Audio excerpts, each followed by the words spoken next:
ஐயோ, குளிக்கிற மாதிரி இருந்திருந்தா முடி வெட்டாம இருந்திருப்பனே.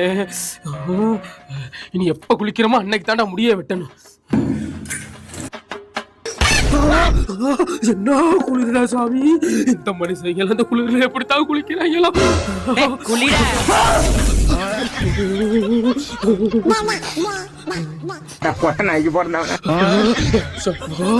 குளிரா, இந்த குளிர்ல குளிக்கிறவங்களா ஓடி கும்பிடுறா.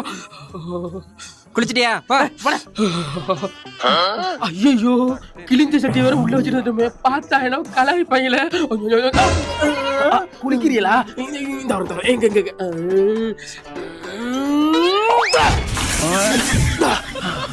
டேய் பைத்தியக்காரா, அது வெந்நீர்ரா. பண்ணிரா அவத்தாடி. எனக்கு இனிமே எரிஞ்ச டீம் மாதிரி இருப்பா. என்ன நிலைமைக்கு ஆனாலும் தெரியல. யாரும் பார்க்கல, குண்டி எலும்புலாம் வெளியில வந்துருச்சுடா. காலையில குளிச்சாதான்